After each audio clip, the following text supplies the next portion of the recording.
Minha visão geral disso aqui. Gostei, achei bonito, achei ela bem feita e achei ela bem cara também, essa é a real. Vamos lá, próximo tema. Nossa, essa transição tá chique demais, cara.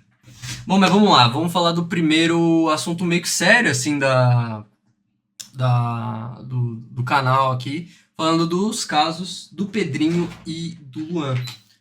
Eu sei que já é um assunto que passou algum tempo, que não está sendo mais tão veiculado, mas como é um assunto importante, eu acho que é parte da minha responsabilidade acabar abordando aqui e também disseminar, né, a minha opinião sobre o assunto, né. Vamos começar pelo Pedrinho, que é o assunto um pouco mais bombástico aí que teve, em que ele acabou sofrendo uma denúncia de agressão à ex-namorada dele. A cama tá bagunçada mesmo, tá, rapaziada? Tem que fazer. Não, tá sendo investigado e tudo mais. E o São Paulo agiu de forma, na minha opinião, correta em afastar o jogador. Mas é uma situação horrível para todo mundo, né? Primeiramente para a vítima, para o próprio jogador, porque ele estava numa ascensão, chegou no clube mais relevante da carreira dele, aí ele faz uma parada dessa e acaba jogando tudo no lixo. Dificilmente ele vai jogar em um time de expressão, assim, quer dizer, não digo nunca, né? Mas muito dificilmente ele vai voltar a jogar em um time grande, pelo menos no Brasil, porque as torcidas veem um movimento de conscientização, assim, de não tolerar mais certos comportamentos que aconteceram no passado com diversos jogadores e também não tolerar mais hoje em dia, que eu acho que é um movimento que deveria ter acontecido antes, né? Antes de tantos casos, inclusive casos que aconteceram no São Paulo. Eu acho que é uma ingrata coincidência o que aconteceu por lá. Tanto no caso do Jean, né, que o São Paulo agiu corretamente no passado, e agora novamente com o caso do Pedrinho, né? Também teve o caso do Daniel Alves, mas não estava mais relacionado ao São Paulo, né? Foi fora do clube, ainda bem. E é uma situação que todo mundo perde, né? A vítima perde, o jogador perde, porque ele provavelmente nunca mais vai jogar em um time de expressão. E o São Paulo perde, porque ele faz um investimento para trazer um jogador por conta da qualidade, ele estava se mostrando um jogador promissor, e acaba jogando tudo isso no lixo, né? Infelizmente, é o que acontece, provavelmente não joga mais no Brasil, não falo nem no São Paulo, porque no São Paulo, se confirmada a agressão, né, a gente tem que sempre falar no se, porque não tem nada, tá em investigação ainda, né? Se confirmado, acho que dificilmente ele joga mais no Brasil, cara. Então, é uma questão muito ruim para todo mundo. E eu acho que como, infelizmente, está sendo algo até que recorrente, não toda semana, mas estão acontecendo alguns casos ainda em relação ao São Paulo, eu acho que a diretoria, a gestão poderia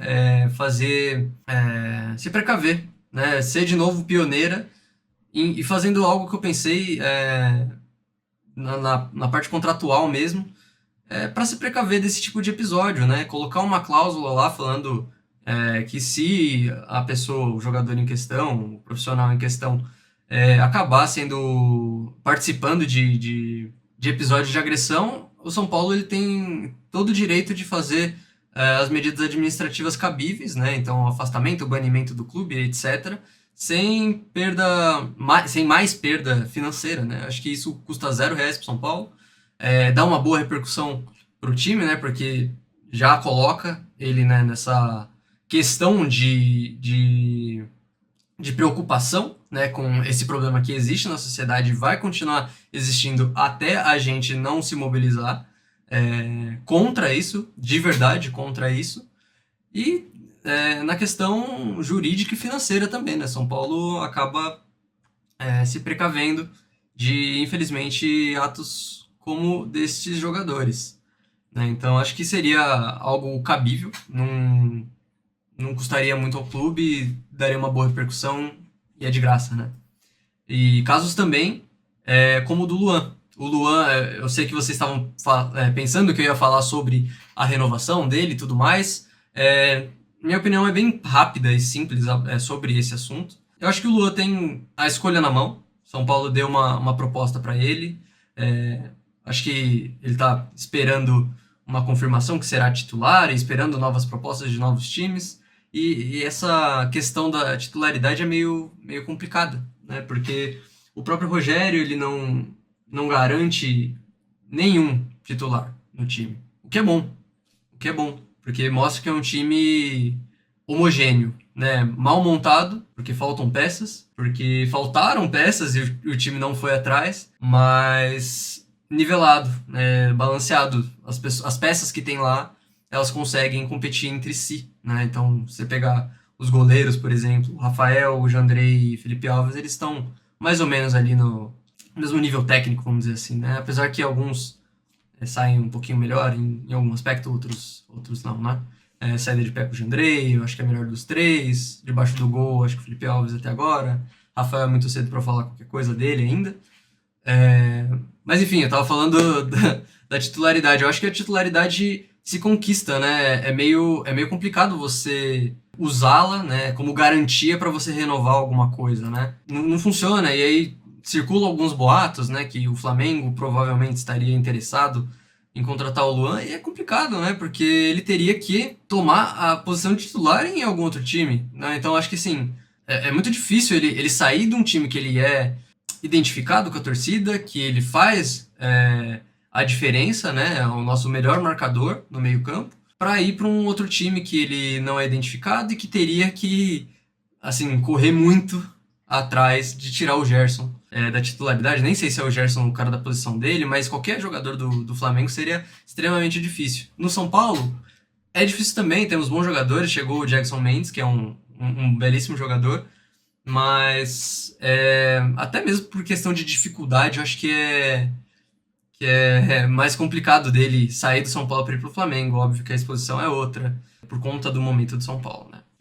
Mas falando do caso do Luan, acho que essa é a minha opinião, né, sobre a renovação dele. Mas falando sobre o caso do Luan, ele foi vítima de comentários racistas, né, nas redes sociais após a derrota do São Paulo para o São Bernardo, que ele foi, enfim, xingado, não vou nem comentar do que, mas foi um comentário infeliz, racista, criminoso, em que ele não deixou barato, na verdade ele se expôs. E eu acho que a conduta do Luan em relação a esse acontecimento, ela foi correta, porque a gente não precisa esconder o erro do outro, que fez descaradamente.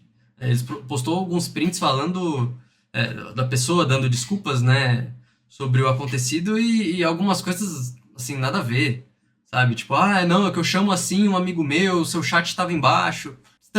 Estranho, o mínimo, para não me meter nessa confusão aí, estranho, né? Mas eu acho que ele agiu certo. O São Paulo também agiu certo emitindo a nota, porque não tem muito mais o que fazer, além de disseminar isso para a torcida falando que é contra esses atos racistas, assim como fez em relação à agressão a mulheres, né, que aconteceu tanto no passado quanto agora.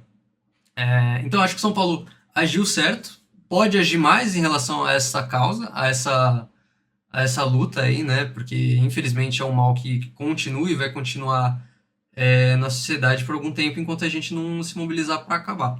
Inclusive, é até uma questão aí da CBF, né? Do Brasileirão. Não sei se vocês ficaram sabendo, né? Mas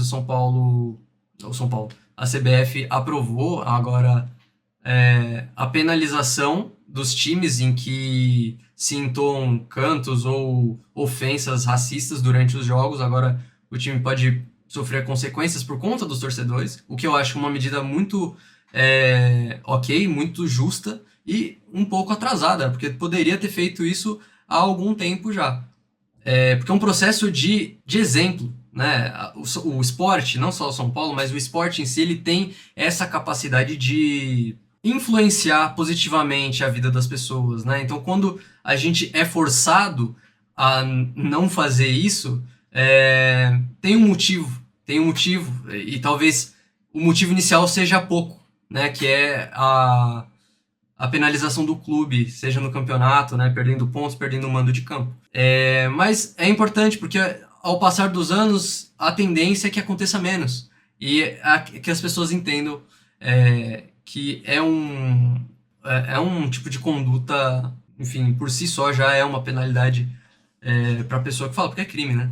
E, pô, a pessoa que sofre também é complicado, né? Então acho que é isso, eu tinha que falar, porque eu não poderia passar, igual eu falei, né? A gente vai tentar tratar tudo com o máximo de responsabilidade possível e bom humor, mas quando a gente precisar falar sério, a gente vai falar sério. Acho que era um ponto importante de bater nessas duas partes aqui, e aí já fica um pouco mais leve aí pra gente seguir.